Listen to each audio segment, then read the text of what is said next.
Bonjour à tous et bienvenue dans ce premier numéro d'HypnoWhip, un contenu YouTube où on va essayer de parler d'hypnose.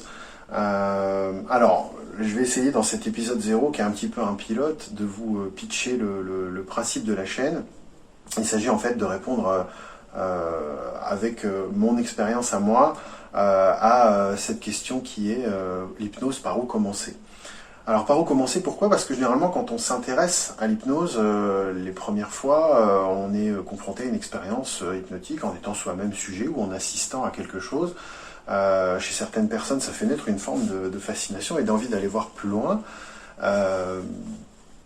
Malheureusement, quand on commence à gratter un petit peu, notamment à travers Internet, c'est très nébuleux, il y a beaucoup de contenu, il y a beaucoup de formes d'hypnose, enfin de courants d'hypnose, il y a beaucoup de choses diverses et variées, bonnes et moins bonnes. Et moi, en grattant tout ça, j'ai lu des bouquins, j'ai écouté pas mal de podcasts et je me suis formé aussi, je me forme dans une école.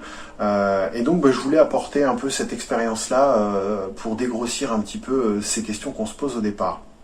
Alors, l'idée, ça va être d'aborder des bouquins, des podcasts, des vidéos, et puis aussi peut-être des formations à suivre. Alors à chaque fois, je ne vous apporterai pas des résumés, je vous apporterai plutôt qu'est-ce que ça contient et pourquoi ça m'a paru bien, pourquoi ça ne m'a pas paru opportun, ou tout au moins je l'ai lu à ce moment-là, j'aurais préféré le lire en premier, ou peut-être ça demandait un niveau déjà avancé. Donc voilà, je vais essayer de vous dégrossir un petit peu ces choses-là, essayer aussi de comprendre qui a fait l'hypnose, depuis Franz Anton Mesmer jusqu'à aujourd'hui les hypnos qui comptent sur la place, Garnier, Véro, Finel, tous ces gens-là qui fabriquent l'hypnose telle qu'on la pratique aujourd'hui. Alors, le concept de la chaîne, il est assez simple finalement, c'est de venir répondre à cette question.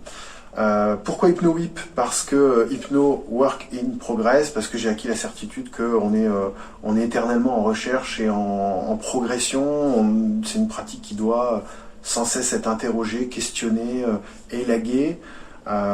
Donc voilà, c'est un peu pour ça que j'ai appelé ça HypnoWhip. Sur cette chaîne, vous trouverez donc des vidéos concernant du contenu qu'on essaiera d'analyser ensemble.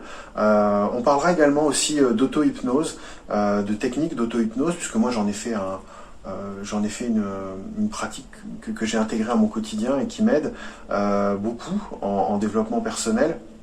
Et puis aussi parce que l'auto-hypnose, ça apporte un cobaye tout trouvé quand on travaille sur l'hypnose soi-même. Dans cette partie auto-hypnose, on trichera un petit peu et puis je vous proposerai peut-être des contenus enregistrés, des contenus de séances d'hypnose, de l'hypnose feel good, simplement pour se sentir bien. Ça permettra d'échanger sur nos pratiques aussi, et vous pourrez commenter mes séances. Voilà, je pense que ce sera interactif et ce sera sympathique. Et puis enfin, je parlerai probablement un petit peu de développement personnel, parce que dans ma tête, il y a un lien entre les deux. L'hypnose, c'est finalement aller rechercher à l'intérieur de soi des ressources, et le développement personnel, ça permet peut-être d'avoir un peu d'organisation, et donc les deux, je les lie ensemble, et donc je me permettrai de vous faire quelques contenus sur ce sujet-là. Voilà, c'était la première vidéo qui fixe un peu le principe, l'épisode 0. N'hésitez pas à mettre un petit pouce en dessous de cette vidéo. Commentez également en me disant peut-être de où vous avez regardé cette vidéo. Et puis surtout, si vous avez des remarques, des suggestions, je suis tout à fait preneur. Et je vous remercie de m'avoir écouté et je vous dis donc à très vite.